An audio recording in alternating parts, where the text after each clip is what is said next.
കാർഷിക ഓൺലൈൻ സെമിനാറിലേക്ക് എല്ലാവർക്കും സ്വാഗതം. എന്റെ കൃഷിയും ഋഷി ഫൗണ്ടേഷനും കൂടി ഒരുമിച്ച് നടത്തുന്ന ഒരു സെമിനാറാണ് ഇത്. ഈ രണ്ട് പ്ലാറ്റ്ഫോമുകളും പ്രവർത്തിക്കുന്നത് കർഷകരെ സഹായിക്കാൻ വേണ്ടിയിട്ടാണ്. സമൂഹത്തിലെ കർഷകരുടെ ഉൽപ്പന്നങ്ങളെ ഇടനിലക്കാരില്ലാതെ വിൽക്കാനും വാങ്ങാനുമുള്ള ഒരു പ്ലാറ്റ്ഫോമാണ് എന്റെ കൃഷി. ഋഷി ഫൗണ്ടേഷനെ കുറിച്ച് പറയുവാണെങ്കിൽ കർഷകർക്ക് വേണ്ടി പ്രവർത്തിക്കുന്ന ഒരു NGO ആണ്. അതിലേക്ക് കാർഷിക രംഗത്ത് വരുന്ന ഇന്നോവേറ്റീവ് ആയിട്ടുള്ള ഐഡിയ സമൂഹത്തിലേക്ക് എത്തിക്കാനും അതുപോലെ നമ്മുടെ വീടുകളിൽ കുറഞ്ഞ ചിലവിൽ ചെയ്യാൻ പറ്റുന്ന ട്രേഡ്സിനെ പ്രൊമോട്ട് ചെയ്യാൻ സഹായിക്കുന്നു. ഇന്ന് നമുക്ക് സെമിനാർ എടുക്കുന്ന വിഷയം വീട്ടുവളപ്പിലെ സുഗന്ധ വിളകൃഷി ജൈവ രീതികൾ. സെമിനാർ നയിക്കുന്നത് Vijesh Vishwambharan sir, agri expert, Aptech biosciences. സാറിനെ ഈ സെമിനാറിലേക്ക് സ്വാഗതം ചെയ്യുന്നു. അതുപോലെ സെമിനാറിൽ എത്തിച്ചേർന്ന നിങ്ങൾ ഓരോരുത്തരെയും സ്വാഗതം ചെയ്തുകൊണ്ട് നമുക്ക് സെമിനാർ സ്റ്റാർട്ട് ചെയ്യാം. വീട്ടുവളപ്പിലെ സുഗന്ധ വിളകൾ അത് എങ്ങനെ ജൈവ രീതിയിൽ ഉൽപ്പാദിപ്പിച്ചെടുക്കാൻ പറ്റും എന്നുള്ളതാണ്. അപ്പൊ നമുക്കറിയാം, നമ്മുടെയൊക്കെ വീടുകളിലെ നിത്യോപയോഗത്തിന് വേണ്ടിയിട്ട് ആവശ്യമായി വരുന്നതാണ് ഈ സുഗന്ധ വിളകളെല്ലാം തന്നെ. അതൊക്കെ ഇന്ന് ദുർഗന്ധ വിളകളായി മാറുന്ന ഒരു കാലഘട്ടമാണ്, അല്ലെ? അപ്പൊ ഈ സുഗന്ധ വിളകളെ ആ തനിമയോട് കൂടി തന്നെ നിലനിർത്തിക്കൊണ്ട് ആ കൃഷി സമ്പ്രദായം നല്ല രീതിയിൽ കൊണ്ടുവന്ന് ആരോഗ്യദായകമാകുന്ന രീതിയിലുള്ള ഉൽപ്പന്നങ്ങൾ ഉണ്ടാക്കി ഉപയോഗപ്പെടുത്തുവാൻ നമുക്ക് സാധിക്കണം. അപ്പോൾ സുഗന്ധ വിളകളെ ദുർഗന്ധ വിളകളാക്കി രൂപാന്തരപ്പെടുത്താതെ സുഗന്ധ വിളകളായി തന്നെ നിലനിർത്തി അവയെ പരിപാലിക്കണം. അപ്പൊ നമ്മുടെ വീട്ടിലേക്ക് ആവശ്യമായിട്ടുള്ള പലവിധ ആവശ്യങ്ങൾക്ക് വേണ്ടുന്ന ചില ഉൽപ്പന്നങ്ങൾ നമുക്കിപ്പോ വലിയ രീതിയിൽ സ്ഥല സൗകര്യങ്ങളൊന്നും ഇല്ലെങ്കിൽ പോലും വളരെ കുറഞ്ഞ അളവിൽ ഗ്രോ ബാഗിലോ ചട്ടിയിലോ ചാക്കിലോ അല്ലെങ്കിൽ ചെറിയൊരു ഏരിയയിലെങ്കിലും ബെഡൊക്കെ എടുത്താണെങ്കിൽ നമുക്ക് ഉൽപ്പാദിപ്പിച്ചെടുക്കാൻ പറ്റുന്ന തരത്തിലുള്ള ചില സുഗന്ധ വിളകളുണ്ട്. അപ്പൊ അവയെ പറ്റിയാണ് നമ്മൾ ഇന്നത്തെ ക്ലാസ് കൂടുതലായിട്ടും ഫോക്കസ് ചെയ്യുന്നത്. അപ്പൊ നമ്മുടെ നാട്ടില് നമുക്ക് ചെയ്തെടുക്കാൻ പറ്റുന്ന അല്ലെങ്കിൽ നമ്മുടെ നിത്യോപയോഗവുമായി ബന്ധപ്പെട്ട് നിൽക്കുന്ന സുഗന്ധ വിളകളിൽ വളരെ പ്രധാനപ്പെട്ട ഒരു സുഗന്ധ വിളയാണ് മഞ്ഞൾ എന്ന് പറയുന്നത്. ഈ മഞ്ഞള് പലപ്പോഴും നമ്മുടെയൊക്കെ വീടുകളിൽ ഉപയോഗപ്പെടുത്തുന്നത് മിക്കവാറും ഒക്കെ പൗഡർ രൂപത്തിൽ കടകളിൽ നിന്നൊക്കെ വാങ്ങിയായിരിക്കും. ഇതിൽ എത്രത്തോളം ഗുണമേന്മയുണ്ട് എന്നുള്ളതിനെ സംബന്ധിച്ചൊക്കെ ഇപ്പോഴും അവ്യക്തമാണ്. നമുക്കത് കൃത്യമായ പല മാർഗദർശനായ സെമിനാറുകളിൽ സംബന്ധിക്കുന്ന സമയങ്ങളിൽ പറയാറുണ്ട്, കടകളിൽ നിന്ന് വാങ്ങുന്ന പലതിനും കയ്യിൽ ആ കളർ പിടിച്ചു കഴിഞ്ഞാൽ പോയില്ല, അല്ലെങ്കിൽ നമ്മളൊരു ഉദ്ദേശിക്കുന്ന രൂപത്തിലുള്ള ഒരു പൊടിയല്ല നമുക്ക് കിട്ടുന്നത്, മായം ചേർന്ന പൊടികളാണ്, ടേസ്റ്റ് ഇല്ല എന്നൊക്കെ പറയാറുണ്ട്. ശരിയായിരിക്കാം, തീർച്ചയായിട്ടും അതിലെല്ലാം തന്നെ മായം ചേരുന്നത് കൊണ്ട് നമ്മുടെ കൺമുൻപിൽ തന്നെ നമ്മൾക്ക് ആവശ്യമായിട്ടുള്ള ഉൽപ്പന്നങ്ങൾ നമ്മുടെ വീട്ടുവളപ്പിൽ നമ്മുടെ ശ്രദ്ധയോടുകൂടി തന്നെയുള്ള പരിചരണത്തിലൂടെ ഉൽപ്പാദിപ്പിച്ചെടുക്കുക. അപ്പൊ നമുക്ക് അതിനെ പൂർണ്ണ അർത്ഥത്തിൽ നമുക്ക് വിശ്വാസത്തെടുത്തുകൊണ്ട് തന്നെ മുന്നോട്ട് പോകാനായിട്ട് സാധിക്കും. അപ്പൊ അങ്ങനെയുള്ള ചില വിളകളിൽ ഒന്നാമത്തെ വിള അല്ലെങ്കിൽ ഒന്നാമതായി നമ്മൾ മനസ്സിലാക്കാൻ പോകുന്നത് മഞ്ഞൾ. ഈ മഞ്ഞൾ എങ്ങനെയാണ് നമ്മുടെ കൃഷിയിടത്തിൽ അല്ലെ നമ്മുടെ ചുറ്റുപാടും കൃഷി ചെയ്തെടുക്കാനായിട്ട് സാധിക്കുക എന്നുള്ളതാണ്. അപ്പൊ നമുക്കറിയാം, മഞ്ഞള് പരമ്പരാഗതമായിട്ടുള്ള ഇനങ്ങളുണ്ട്, അത്യുൽപാദന ശേഷിയുള്ള വിത്തിനങ്ങളുണ്ട്.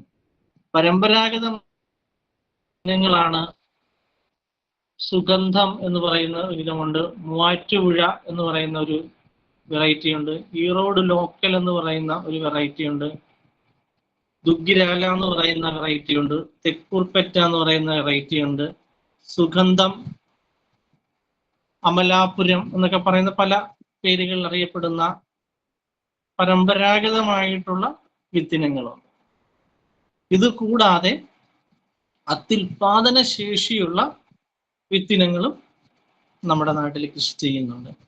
പ്രഭയെന്നും പ്രതിഭയെന്നും ആലപ്പി സുപ്രീം എന്നൊക്കെ പറയുന്ന പല പേരുകളിൽ അറിയപ്പെടുന്ന പല അത്യുൽപാദന ശേഷിയുള്ള വിത്തിനങ്ങളും നമ്മുടെ നാട്ടില് കൃഷി ചെയ്യുന്നുണ്ട്. അപ്പൊ എങ്ങനെയാണ് നമുക്ക് ഈ ഒരു മഞ്ഞൾ എന്ന് പറയുന്ന ഈ വിളയെ നമ്മുടെ വീട്ടുവളപ്പിൽ ജൈവ രീതിയിൽ ചെയ്യാൻ പറ്റുക എന്നുള്ളത്? ഒന്ന്, ആദ്യത്തെ സ്റ്റെപ്പ് മണ്ണിന്റെ പരിപാലനമാണ്. അപ്പൊ മണ്ണൊന്ന് മെരുക്കിയെടുക്കുക. മണ്ണൊന്ന് നല്ലതുപോലെ അതിന്റെ മുകളിലുള്ള ആ കളകളെല്ലാം ഒന്ന് ചെത്തിയെടുത്ത് കളഞ്ഞതിന് ശേഷം ആ ബെഡ് തയ്യാറാക്കുക എന്നുള്ളത്. ഇതൊക്കെ സാധാരണ നമ്മൾ ചെയ്യുന്ന കാര്യങ്ങൾ തന്നെയാണ്. ഞാനൊന്ന് സൂചിപ്പിച്ചു പോകുന്നത് മാത്രമേ ഉള്ളൂ. നമ്മൾ ബെഡ് നല്ലതുപോലെ കിളച്ച് റെഡിയാക്കി എടുക്കുന്നു. ഈ ബെഡിൽ സാധാരണഗതിയിൽ അമ്ലക്ഷാര സൂചികയെ ആസ്പദമാക്കിക്കൊണ്ട് കുമ്മായമോ ഡോളോമൈറ്റോ കൊടുക്കാറുണ്ട്. കൊടുത്തേ ചെയ്യാൻ പാടുള്ളൂ. ഏതെങ്കിലും ഒന്ന് മണ്ണിന്റെ പുളിപ്പ് ക്രമീകരിക്കുവാൻ വേണ്ടിയിട്ട് കൊടുക്കണം. അപ്പൊ നമുക്കറിയാം, ഈ ബെഡ് തയ്യാറാക്കുമ്പോൾ വെള്ളക്കെട്ടുള്ള പ്രദേശമാകരുത്, നീർവാർച്ചയുള്ള സ്ഥലമായിരിക്കണം, ഇളകിയ മണ്ണായിരിക്കണം, അത്യാവശ്യത്തിന് ജലസേചനം പറ്റുന്ന രീതിയിലുള്ള മണ്ണായിരിക്കണം.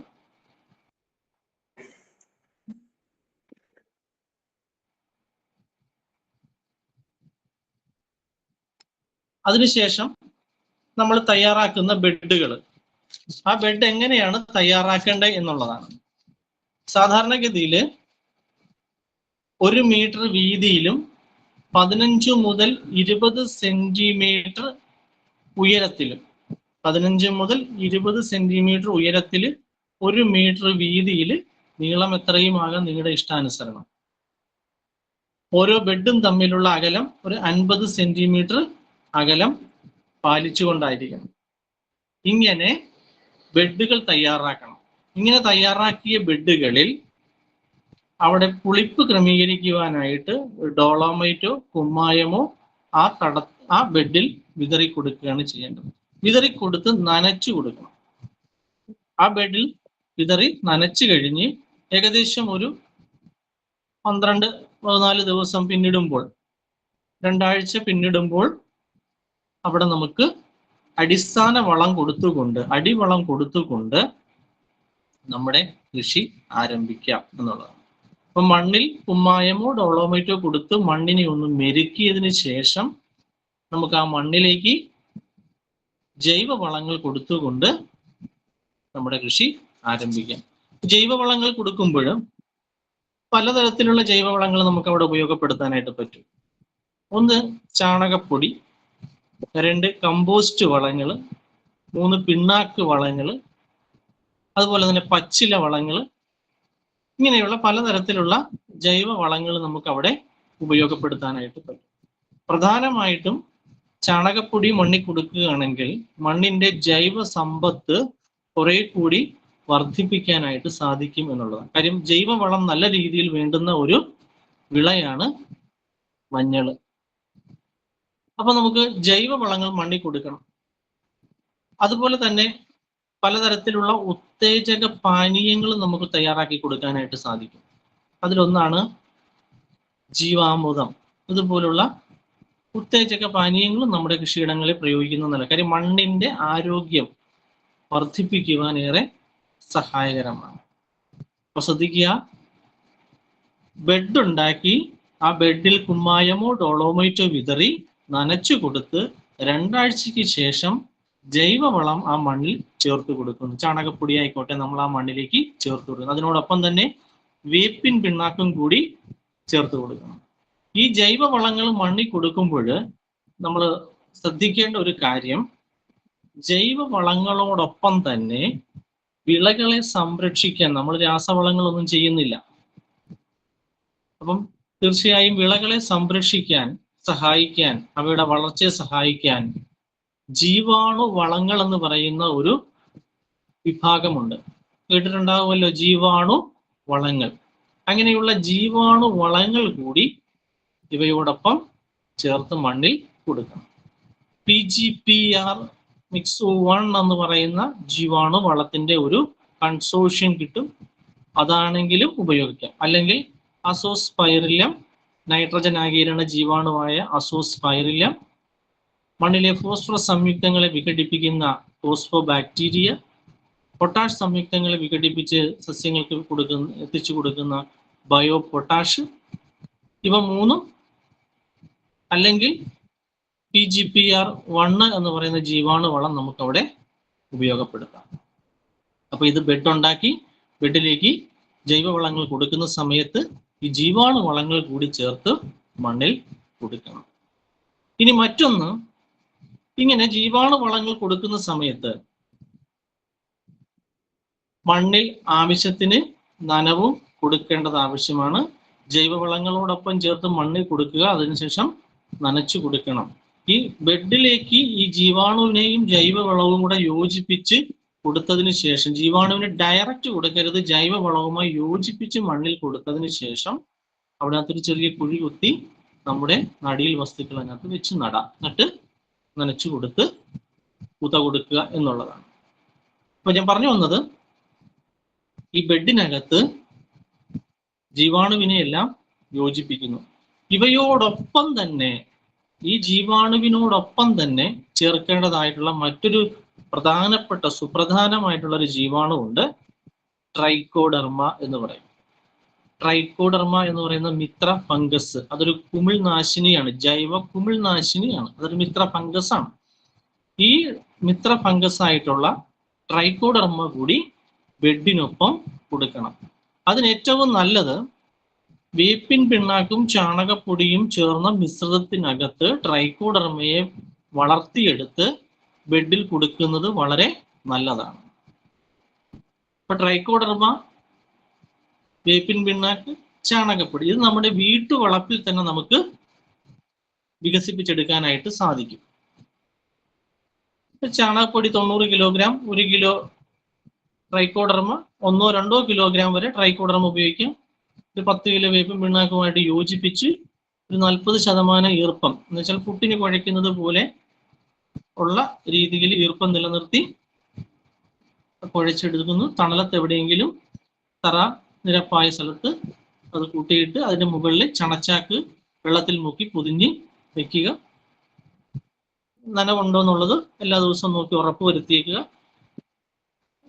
7 ദിവസം കഴിയുമ്പോൾ ആ കൂന ഒന്ന് നന്നായി ഉടച്ച് അതിനകത്തേക്ക് നനവ് കൊടുത്ത് വീണ്ടും ഇതുപോലെ തന്നെ മിക്സ് ചെയ്ത് ചണച്ചാക്ക് വെള്ളത്തിൽ മുക്കി അതിന്റെ മുകളിലിട്ട് വെച്ച് കഴിഞ്ഞാൽ 14ാമത്തെ ദിവസം ആകുമ്പോഴേക്കും ട്രൈക്കോഡെർമ എന്ന് പറയുന്ന ജീവാണുവിന്റെ വളർച്ച അതിനകത്ത് കാണാൻ കഴിയും.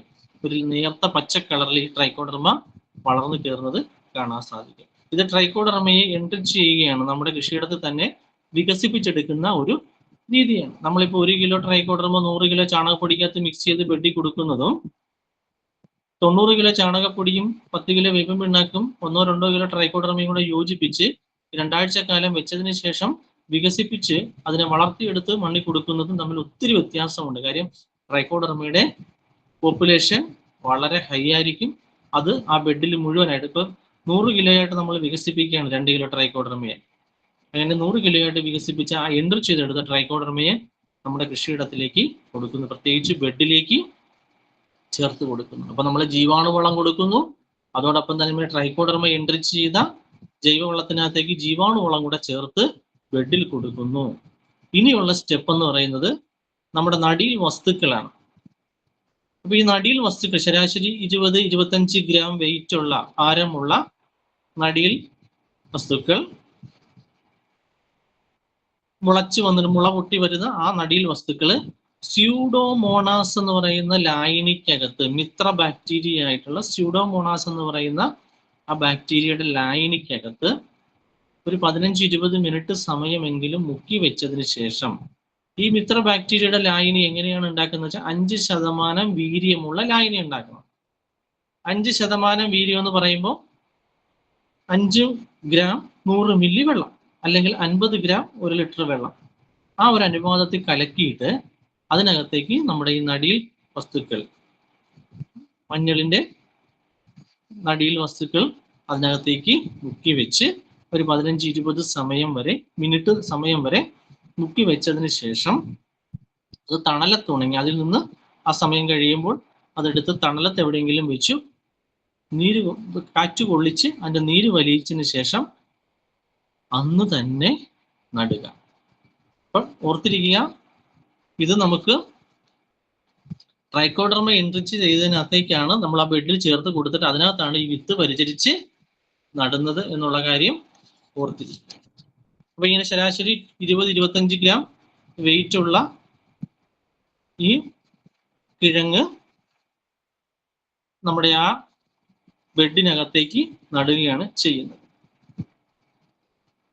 ഏകദേശം ഈ ഒരു സ്റ്റെപ്പ് മനസ്സിലായല്ലോ, നടുന്ന രീതി വരെയുള്ള കാര്യങ്ങൾ. ഇനി മറ്റൊന്ന്, ഇങ്ങനെ നമ്മൾ നടുമ്പോൾ ഇത് കൃത്യമായിട്ട് മുളച്ച് കയറണം.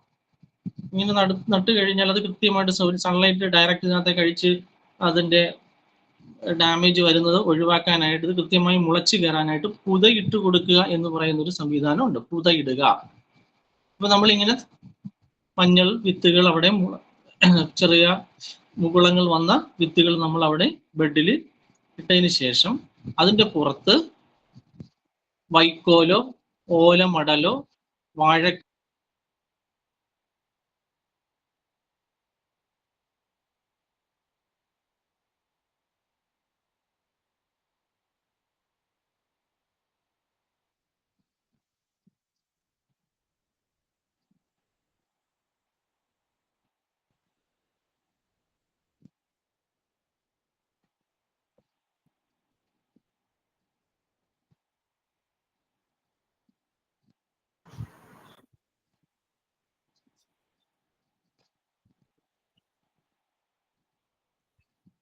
കേൾക്കാൻ പറ്റുന്നുണ്ട്? കേൾക്കാം സർ, കേൾക്കാം. ഇവിടെ എന്തോ ചെറിയ നെറ്റ്വർക്ക് പ്രോബ്ലം വന്നു പെട്ടെന്ന്. ഇപ്പൊ കേൾക്കാം സർ. ഓക്കെ. അപ്പൊ നമ്മളിങ്ങനെ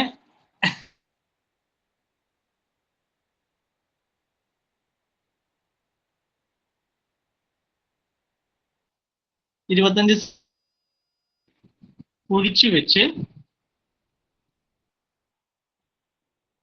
അതിന്റെ പുറമെ വൈക്കോലോ മറ്റെന്തെങ്കിലും തരത്തിലുള്ള ഉണങ്ങിയ കരിയിലയോ മറ്റോ ഒക്കെ എടുത്ത് പുതച്ചു കൊടുക്കുകയാണ് ചെയ്യേണ്ടത്. അതിനുശേഷം ആ പുതയുടെ മുകളിൽ കൂടി ഈ മുകുളങ്ങൾ ഇങ്ങനെ മുളച്ചു കയറി വരും. ആ സമയത്ത് സ്യൂഡോമോണാസ് എന്ന് പറയുന്ന മരുന്ന് വെള്ളത്തിൽ കലക്കി സ്പ്രേ ചെയ്യണം. എത്രമാത്രം സ്യൂഡോമോണാസ് എടുക്കണം എന്ന് ചോദിച്ചാൽ ശരാശരി 20 ഗ്രാം 1 ലിറ്റർ വെള്ളത്തിൽ കലക്കി സ്പ്രേ ചെയ്യണം. ആ മുകുളങ്ങളെല്ലാം ഇങ്ങനെ മുകളിലോട്ട് ഇങ്ങനെ മുളച്ച് പൊന്തി വരുന്ന സമയത്ത് 20 ഗ്രാം സ്യൂഡോമോണാസ് അല്ലെങ്കിൽ 10 മില്ലി സ്യൂഡോമോണാസ് 1 ലിറ്റർ വെള്ളത്തിൽ കലക്കി അതിന്റെ മുകൾ ഭാഗത്ത് നല്ലതുപോലെ ഒന്ന് സ്പ്രേ ചെയ്ത് കൊടുക്കുകയാണ് ചെയ്യേണ്ടത്. അപ്പൊ നല്ല കരുത്തോടു കൂടി അത് വളർന്നു കയറും. ഇതുപോലെ തന്നെ ഈ പുതയിടുന്നത് നമ്മൾ നടുന്ന സമയത്ത് ചെയ്യുന്ന പുത ഒരു 40ാമത്തെ ദിവസവും 90ാമത്തെ ദിവസവും ചെയ്യുന്നത് നല്ലതാണ്. പുത കൊടുക്കുന്നത് അപ്പൊ ചുവട്ടിലെല്ലാം നല്ല രീതിയിൽ പുതയിട്ട് കൊടുക്കുക. 40ാമത്തെ ദിവസവും മുളച്ച് കയറി 40ാമത്തെ ദിവസവും 90ാമത്തെ ദിവസവും ഈ പുതയിട്ട് കൊടുക്കുന്നത്, ഇതിന്റെ ചുവട്ടിൽ ഇങ്ങനെ പുതയിട്ട് കൊടുക്കുന്നത് ഇതിന്റെ വളർച്ചയ്ക്ക് വളരെ നല്ലതാണ്.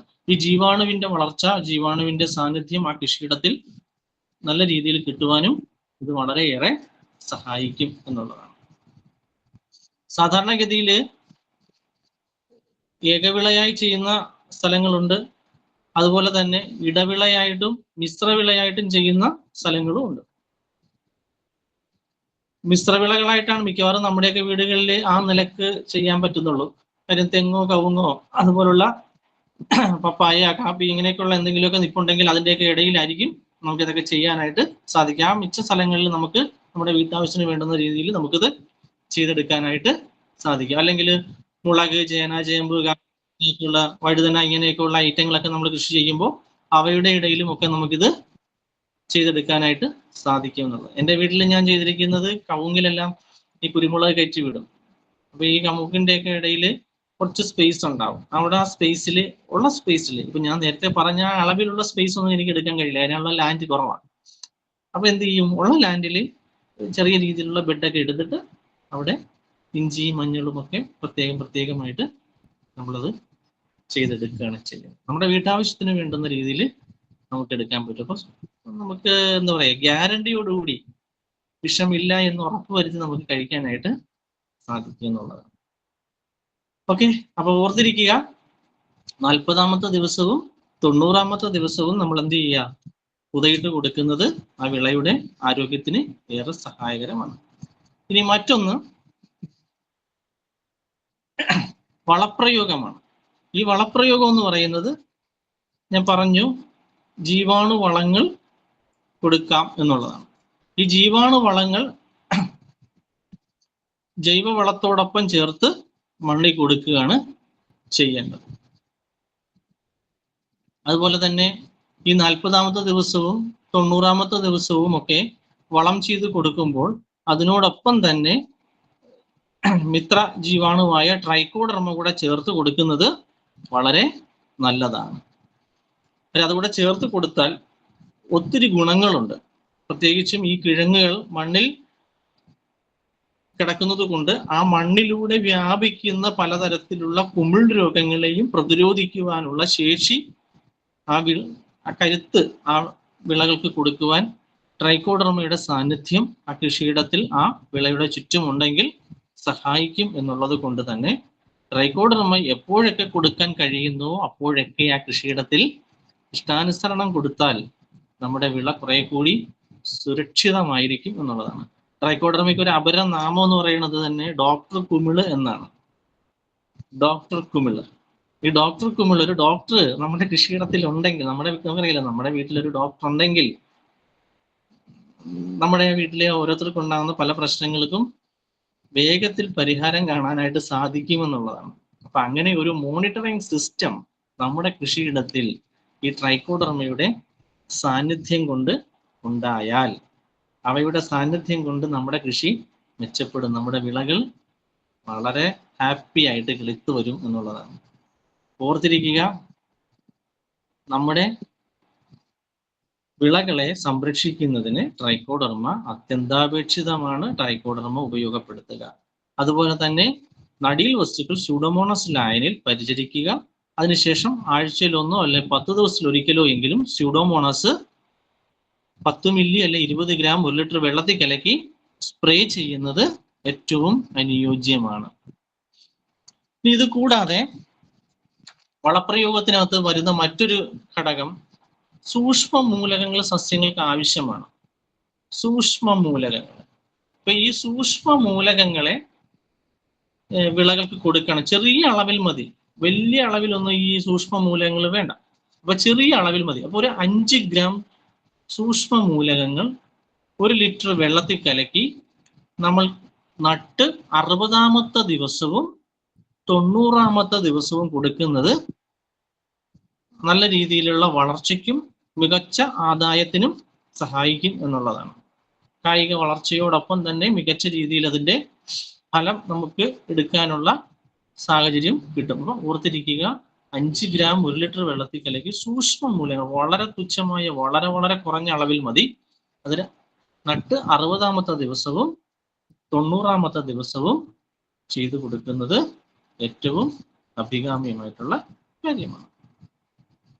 ഇനി മറ്റൊന്ന്, ഇപ്പൊ നമ്മൾ ഇഞ്ചി നട്ടു, പിന്നെ മാസത്തിൽ ഒരിക്കൽ വീതം ജീവാമൃതം ഉണ്ടാക്കി കൊടുക്കുന്നത് നല്ലതാണ്. നമുക്കറിയാലോ, ജീവാമൃതം ചാണകവും ഗോമൂത്രവും അതുപോലെ തന്നെ കൃഷിയിടത്തിലെ ഫലപുഷ്ടിയുള്ള കുറച്ച് മണ്ണ്, ശർക്കര, പയറുപൊടി ഇവയെല്ലാം കൂടെ ചേർത്ത ഒരു മിശ്രിതം നമ്മൾ തയ്യാറാക്കി എടുക്കുന്നത് നല്ലതാണ്. ഇത് മണ്ണിന്റെ ഫലപുഷ്ടി വർദ്ധിപ്പിക്കാനും മണ്ണിന്റെ ആരോഗ്യം വർദ്ധിപ്പിക്കാനും മണ്ണിലെ സൂക്ഷ്മാണുക്കളുടെ പ്രവർത്തനം കാര്യക്ഷമമാക്കി അത് മണ്ണിനെ ഒന്ന് ലൈവാക്കി നിർത്തി ഈ കൃഷിഭൂമിയായിട്ട് മരുഭൂമിയാകാതെ മണ്ണിനെ വിളഭൂമിയാക്കി നിലനിർത്തിക്കൊണ്ട് പോകുവാൻ ഈ ജീവാമൃതം, ജീവന്റെ അമൃതാണ് അല്ലേ, അത് മണ്ണിലെ ജീവന്റെ അമൃതാണ്. ആ ജീവാമൃതം മണ്ണിലേക്ക് ചെല്ലുന്നത് നല്ലതാണ്. അത് മാസത്തിൽ ഒരിക്കലെങ്കിലും കൊടുക്കുന്നത്, അത് ഇഞ്ചിക്കെന്ന് മാത്രമല്ല കുരുമുളകിനെന്നോ അല്ലെങ്കിൽ മഞ്ഞളിൽ നിന്നോ അർത്ഥത്തിലല്ല ഞാൻ പറയുന്നത്. ഇത് എല്ലാ കാർഷിക വിളകൾക്കും മണ്ണിൽ ചേർത്ത് കൊടുക്കുന്നത് നല്ലത് തന്നെയാണ്.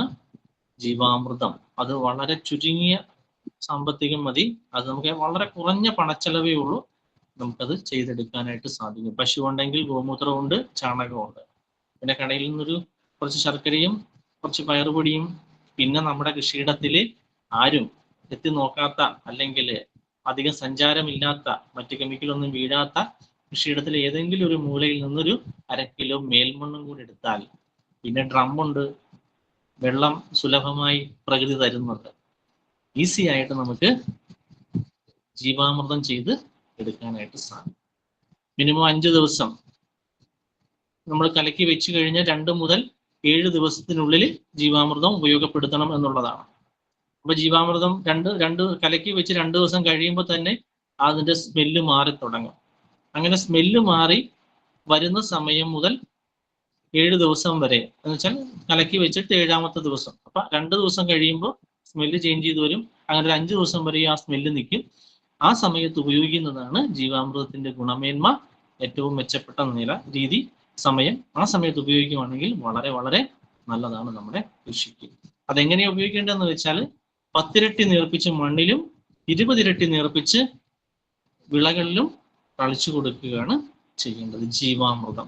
ഇത് വളരെ ചിലവ് കുറഞ്ഞ മണ്ണിന്റെ ആരോഗ്യം നിലനിർത്തുവാനുള്ള ഏറ്റവും നല്ല ജൈവ ഉപാധിയാണ്. ഒരുപക്ഷെ ജൈവ ഈ ഉത്തേജക പാനീയങ്ങളിൽ ഒരുപക്ഷെ ആദ്യകാലങ്ങളിൽ കണ്ടെത്തിയ അല്ലെങ്കിൽ ആദ്യകാലങ്ങളിൽ നിർമ്മിച്ച കൂട്ട് മിശ്രിതമാണ് ജീവാമൃതം എന്ന് പറയാം. പഞ്ചഗവ്യത്തെക്കാൾ മുമ്പ് തന്നെ ജീവാമൃതം നമ്മുടെ കൃഷിയിടങ്ങളിൽ നമ്മൾ ഉപയോഗപ്പെടുത്തിയിട്ടുണ്ട്. അത് കർഷകർ അത് ചെയ്യുക എന്നുള്ള ഒരു റിക്വസ്റ്റും കൂടി ഉണ്ട്. 2, ഇനി നമുക്ക് വിളകള് നട്ടു അവയ്ക്ക് ആവശ്യമായ രീതിയിലുള്ള വളപ്രയോഗ രീതിശാസ്ത്രം നമ്മളവിടെ ചെയ്യുന്നു. ഇത് കൂടാതെ രോഗകീട പ്രശ്നങ്ങളും വരുന്നുണ്ട് അവിടെ. അപ്പൊ ഇഞ്ചി നട്ടു, അല്ലെങ്കിൽ നമ്മൾ മഞ്ഞളിന്റെ കാര്യം പറയുന്നത്, മഞ്ഞൾ നട്ടു, അവിടെ പലതരത്തിലുള്ള രോഗങ്ങൾ വരുന്നുണ്ട്. ഈ പലതരത്തിലുള്ള രോഗങ്ങൾ, പ്രത്യേകിച്ചും ഇലകരിച്ചിൽ ഒരു മെയിൻ ആയിട്ടുള്ളൊരു രോഗമാണ് ഇലകരിച്ചിൽ. അതുപോലെ തന്നെ ഇലപ്പുള്ളി രോഗം. ഇലപ്പുള്ളി, ഈ ഇലകരിച്ചിൽ രോഗം എന്ന് പറയുമ്പോൾ ശരിക്കും പിന്നെ ഇലകളിൽ ഈ തീപ്പൊള്ളൽ ഉണ്ടായതുപോലെയുള്ള ഒരു രീതി കാണാം. അങ്ങനെയാണ് ഇലകരിച്ചിൽ ഉണ്ടാവുന്നത്. ഇലപ്പുള്ളി ആണെങ്കിൽ അവിടെ ഇവിടെയൊക്കെ ആയിട്ട് ഇങ്ങനെ പുള്ളിക്കുത്തുണ്ടായി ആ പുള്ളി മുഴുവനും ആ ഇല മുഴുവൻ വ്യാപിച്ച് കരിഞ്ഞുണങ്ങുന്നതാണ് ഇലപ്പുള്ളി. അതുപോലെ തന്നെ ചുവട് ഭാഗം ചീയുന്നൊരവസ്ഥ വരും, മൂട് ചീയൽ എന്ന് പറയും. ഇത് ഒരു കുമിൾ രോഗമാണ്. അപ്പം ഇലകരിച്ചില്, ഇലപ്പുള്ളി രോഗം, അതുപോലെ തന്നെ മൂട് ചീയൽ, ചുവട് ഭാഗം, കാണ്ഡഭാഗം ചീഞ്ഞു പോകുന്ന ഒരവസ്ഥ. അപ്പൊ ഇങ്ങനെയുള്ള പ്രശ്നങ്ങൾ വരുമ്പോൾ അത് അതിജീവിക്കാനാണ് ഞാൻ പറഞ്ഞത് ബെഡ് തയ്യാറാക്കി ഡോളോമൈറ്റോ കുമ്മായമോ കൊടുത്ത് മണ്ണിന്റെ അമ്ലക്ഷാര സൂചിക ക്രമീകരിച്ചതിന് ശേഷം ട്രൈക്കോഡർമ എൻറിച്ച് ചെയ്ത് വികസിപ്പിച്ച് മണ്ണിൽ കൊടുക്കുന്നത് ഈ മൂട് ചെയ്യൽ പോലുള്ള പ്രശ്നങ്ങളെ അതിജീവിക്കാൻ നല്ലതാണ്. അതുപോലെ തന്നെ സുഡോമോണാസ് 10 ദിവസത്തിലൊരിക്കൽ വീതം സ്പ്രേ ചെയ്ത് കൊടുക്കുക. അല്ലെങ്കിൽ ഇനി 10 ദിവസം ചെയ്യാൻ കഴിയാത്ത ഒരു 2 ആഴ്ചയിലൊരിക്കലെങ്കിലും കുറഞ്ഞത് സ്പ്രേ ചെയ്ത് കൊടുക്കുകയാണെങ്കിൽ ഇലപ്പുള്ളി രോഗത്തെയും അതുപോലെ തന്നെ ഇലകരിച്ചിലിനെയും ഒക്കെ പ്രതിരോധിക്കാൻ നല്ലതാണ്. അതുപോലെ തന്നെ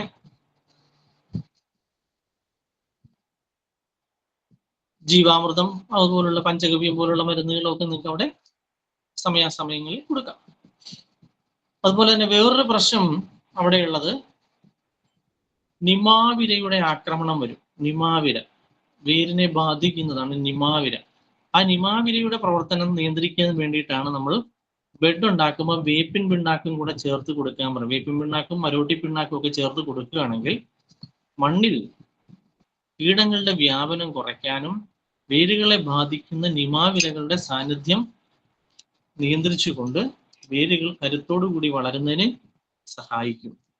ഞാൻ പറയാൻ വിട്ടുപോയ ഒരു കാര്യമുണ്ട്. നമ്മൾ ഈ പ്രഗന്ധങ്ങള് നാമ്പുള്ള ആ വിത്തുകൾ 25 സെന്റിമീറ്റർ അകലത്തിൽ ചെറിയ കുഴി ഉണ്ടാക്കി നമ്മൾ നടുവെന്ന് പറഞ്ഞു. ഈ നടുന്ന സമയത്ത് വെസിക്കുലാർ ആർബസ് വാം എന്ന് പറയുന്ന ഒരു ജീവാണുണ്ട്. VAM, VAM, VAM, mycorrhiza.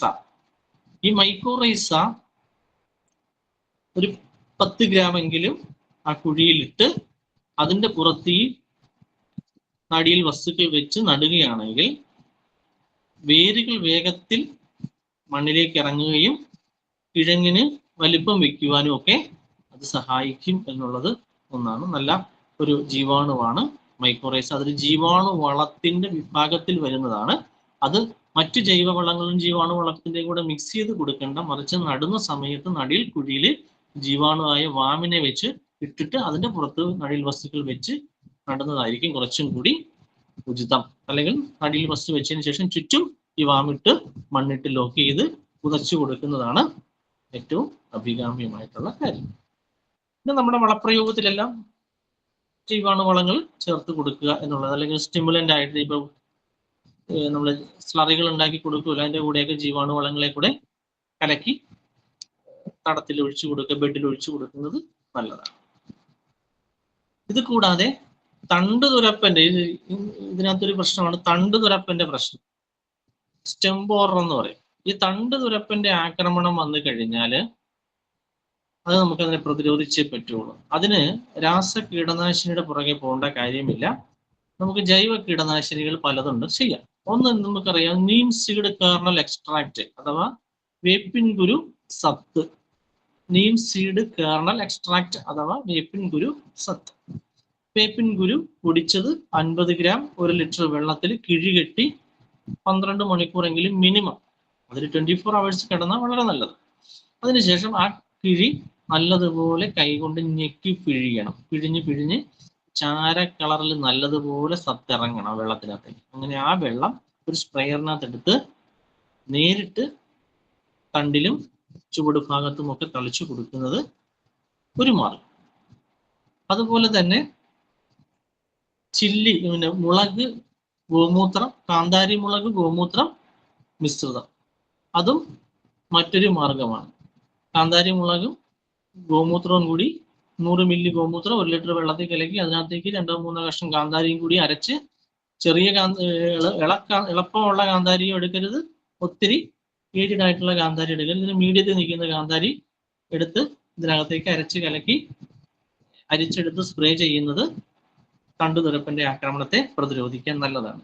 ഇത് കൂടാതെ നമ്മുടെ ജീവാണുവിന്റെ വിഭാഗത്തിൽ വരുന്ന ഒരു ജൈവ കീടനാശിനിയുണ്ട്, BTK എന്ന് പറയുന്ന ഒരു കീടനാശിനി. ബാസില്ലസ് തുറിഞ്ചിയൻസിസ് സീറോവാർ ക്രുസ്റ്റാക്കി എന്ന് പറയുന്ന BTK എന്ന് പറയുന്ന ഒരു ജീവാണുണ്ട്. BTK, ഈ BTK എന്ന് പറയുന്ന ജീവാണു 20 ഗ്രാം 20 ഗ്രാം എന്ന് പറയുമ്പോൾ ഒരു തീപ്പെട്ടി കവറിനകത്ത് കൊള്ളുന്നത്രേ എടുക്കുക. 1 ലിറ്റർ വെള്ളത്തിൽ കലക്കി വൈകുന്നേരങ്ങളിൽ കാലാവസ്ഥ നോക്കിയിട്ട്, മഴയുണ്ടെങ്കിൽ ചെയ്യരുത്, മഴയില്ലാത്ത സമയങ്ങളിൽ കാലാവസ്ഥ നോക്കിയിട്ട് ഇലകളിലെല്ലാം നല്ലതുപോലെ തളിച്ചു കൊടുക്കുക. ഇലയുടെ ഇരുവശവും തളിച്ചു കൊടുത്താൽ അത്രയും നല്ലത്. അപ്പൊ അങ്ങനെ നമുക്ക് ഈ സ്റ്റെം ബോറർ എന്ന് പറയുന്ന കീടത്തെ, അല്ലെങ്കിൽ തണ്ടുതുരപ്പൻ എന്ന് പറയുന്ന കീടത്തെ നമുക്ക് പ്രതിരോധിക്കാനായിട്ട് സാധിക്കും. അപ്പം രോഗകീട പ്രശ്നങ്ങള് അതുപോലെ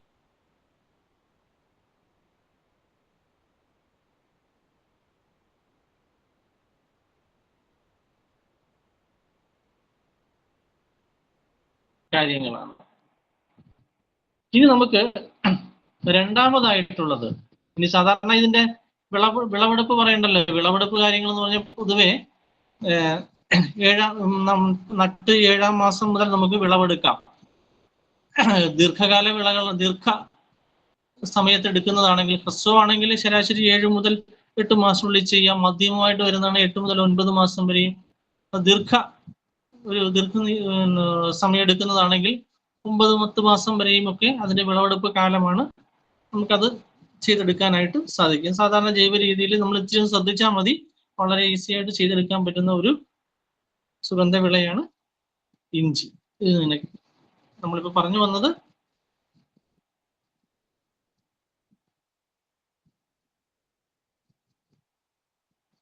നമുക്കിനി രണ്ടാമതായിട്ട് നോക്കാനുള്ളത് മഞ്ഞൾ കഴിഞ്ഞു. ഇനി അടുത്തത് ഇഞ്ചിയാണ്. ഇഞ്ചിയും ഏതാണ്ട് ഇതേപോലെയൊക്കെ തന്നെയാണ് കൃഷി ചെയ്യുന്നത്.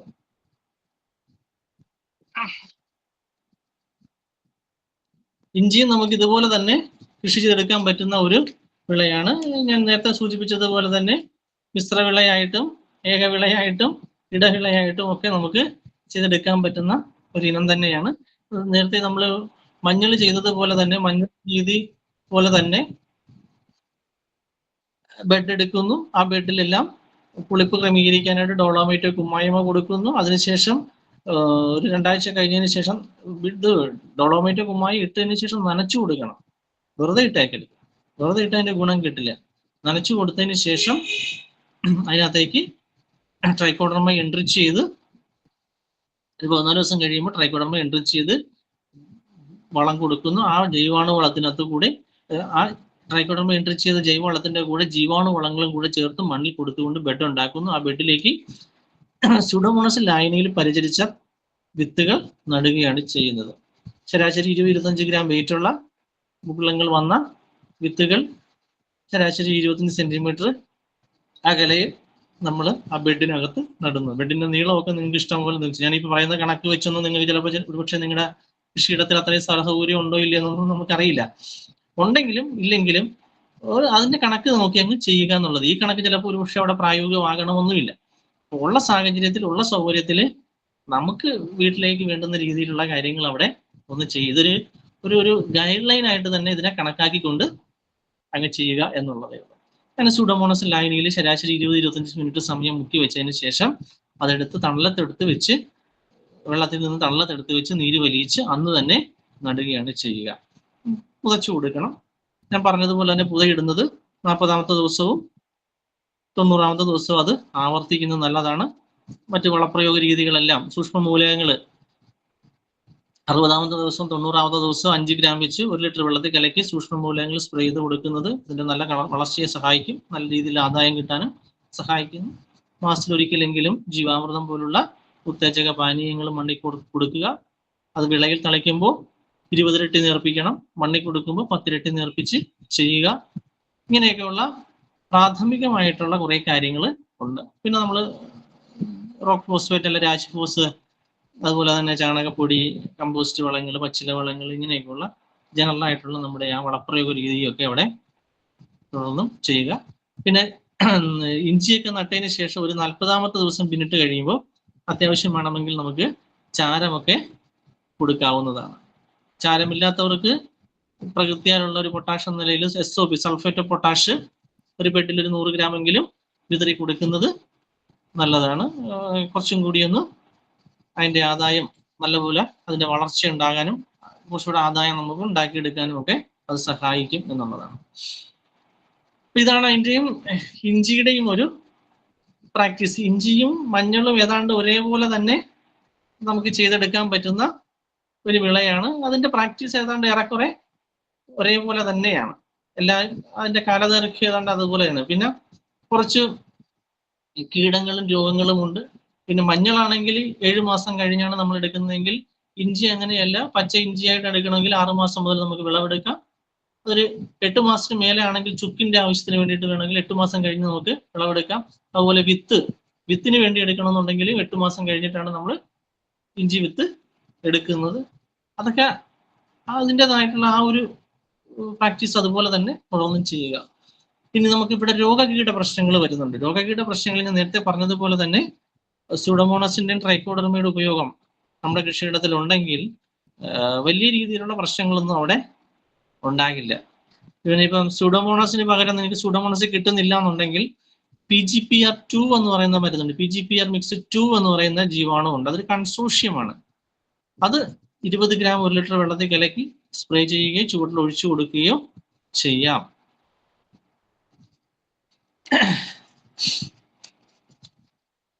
ഇനി ഇഞ്ചിയിലുള്ളൊരു മെയിൻ രോഗം എന്ന് പറയുന്നത് മൂട് ചീയലാണ്. ഇത് സാധാരണഗതിയിൽ കാലവർഷം തുടങ്ങുന്ന സമയത്ത് നമുക്കറിയാം അല്ലെ, ജൂൺ ജൂലൈ മാസങ്ങളിലേക്ക് ഇത് കൂടുതലായിട്ട് കണ്ടുവരുന്നുണ്ട്. മൂട് ചീയൽ എന്ന് പറയുന്ന ഒരു പ്രതിഭാസം കണ്ടുവരുന്നുണ്ട്. ഒരു രോഗം, ഫംഗൽ രോഗം കണ്ടുവരുന്നുണ്ട്. അതുപോലെ തന്നെ ബാക്ടീരിയൽ വിൽറ്റ്, ബാക്ടീരിയൽ വാട്ടം എന്ന് പറയുന്ന ഒരു പ്രശ്നവും ഇതിനകത്ത് കണ്ടുവരുന്നുണ്ട്. അപ്പൊ അങ്ങനെയൊക്കെ വന്നു കഴിഞ്ഞാൽ നമുക്ക് ഈ ചെടിയെ മാനേജ് ചെയ്ത് കൊണ്ടുപോകാൻ വളരെ പാടാണ്. അതുകൊണ്ടാണ് ഞാൻ പറഞ്ഞത് മണ്ണ് അമ്ലക്ഷാര സൂചിക. ഈ അമ്ലത അധികരിച്ച് നിൽക്കുന്ന മണ്ണിലാണ് പലപ്പോഴും ഈ ബാക്ടീരിയ, രോഗകാരികളായിട്ടുള്ള ബാക്ടീരിയയുടെ വളർച്ച, രോഗകാരികളായിട്ടുള്ള ഫംഗസിന്റെ വളർച്ച ഉണ്ടാവുന്നത്. അപ്പൊ മണ്ണിനെ ഒന്ന് അമ്ലക്ഷാര സൂചിക ഒന്ന് ക്രമീകരിക്കുക എന്ന് പറഞ്ഞാൽ മണ്ണിനെ മെരുക്കുക എന്നുള്ളതാണ്. അങ്ങനെ മണ്ണിനെ മെരുക്കി കുമ്മായമോ ഡോളോമൈറ്റോ കൊടുത്തുകൊണ്ട് മണ്ണിനെ മെരുക്കിയെടുത്ത് ചെയ്യുകയാണെങ്കിൽ ഈ പറഞ്ഞ പ്രശ്നങ്ങൾ അവിടെ ബാക്ടീരിയൽ വിൽറ്റ് അഥവാ ബാക്ടീരിയൽ വാട്ടം, അതുപോലെ തന്നെ മൂടഴുകൽ, അങ്ങനെയുള്ള പ്രശ്നങ്ങൾ നമുക്ക് അതിജീവിക്കാനായിട്ട് സാധിക്കും.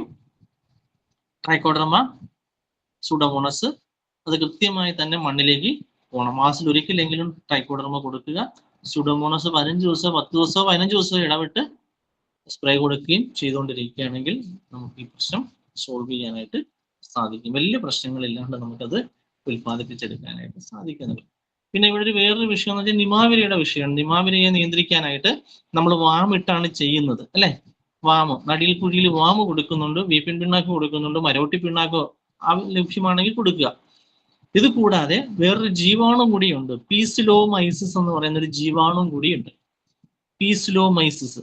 ഈ പീസിലോമൈസിസ് എന്ന് പറയുന്ന ജീവാണുവും നമ്മൾ ബെഡ് ഉണ്ടാക്കുന്ന സമയത്ത് ബെഡിൽ ജൈവവളങ്ങൾ കൊടുക്കുമ്പോൾ, ട്രൈക്കോഡർമ എൻട്രിച്ച് ചെയ്ത് ജൈവവളങ്ങൾ കൊടുക്കുമ്പോൾ, ട്രൈക്കോഡർമ ഒരിക്കലും ജീവാണു വളമല്ല, അതൊരു കുമിൾനാശിനിയാണ്, ജൈവ കുമിൾനാശിനിയാണ്. അതിന് നമ്മൾ ചാണകപ്പൊടി, വേപ്പിൻ പിണ്ണാക്ക് ചേർന്ന മിശ്രിതത്ത് വികസിപ്പിച്ചെടുക്കുകയാണ് ചെയ്യുന്നത്. അതിനോടൊപ്പമാണ് ജീവാണു വളങ്ങൾ ചേർത്ത് കൊടുക്കുന്നത്. അതിനോടൊപ്പം തന്നെ ട്രൈക്കോഡർമ കൂടി ചേർത്ത് കൊടുക്കുന്നത് നല്ലതാണ്.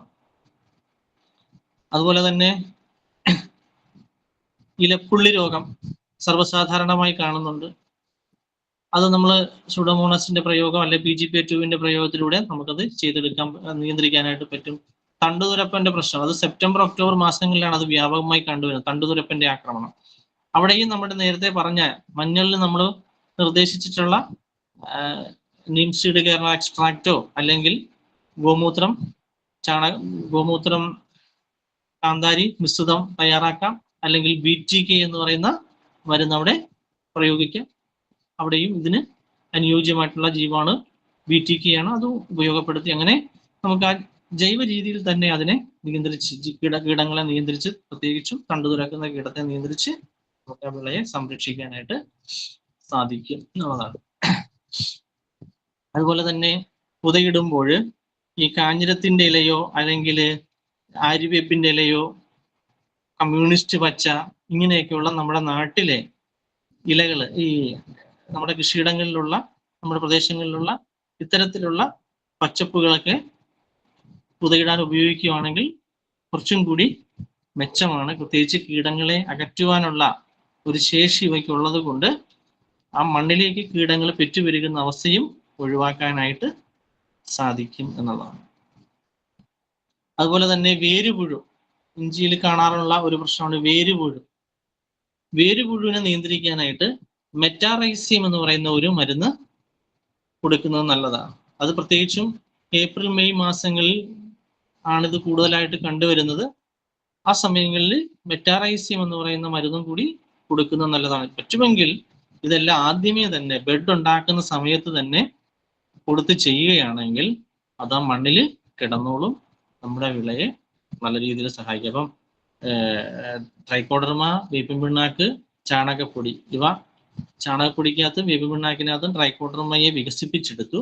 അതിൻ്റെ കൂടെ ജീവാണു വളങ്ങൾ കൂടെ ചേർത്ത് പീസിലോമൈസിസ് എന്ന നിമാവിരയെ നിയന്ത്രിക്കാനുള്ള ജീവാണുവിനെയും മെറ്റാറൈസിയം എന്ന വേരുപുഴുവിനെ നിയന്ത്രിക്കാനുള്ള ജീവാണുവിനെയും കൂടെ യോജിപ്പിച്ച് ബെഡിൽ കൊടുത്തുകൊണ്ട് സൂഡോമോണസ് ലൈനിൽ പരിചരിച്ച വിത്തുകൾ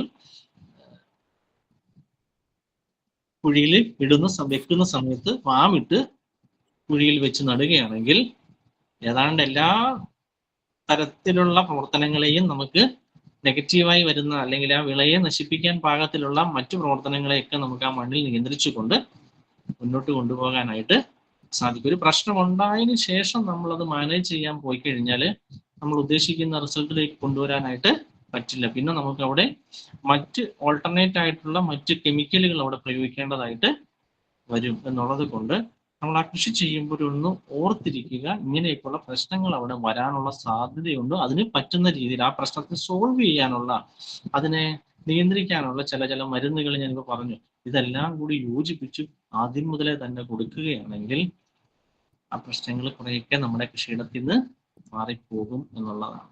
നമുക്ക് സേഫായിട്ട് സുരക്ഷിതമായിട്ട് നമ്മുടെ കൃഷിയിടത്തിൽ ആ വിളകളെ പരിപാലിച്ച് ആദായം എടുക്കാനായിട്ട് സാധിക്കും എന്നുള്ളതാണ്.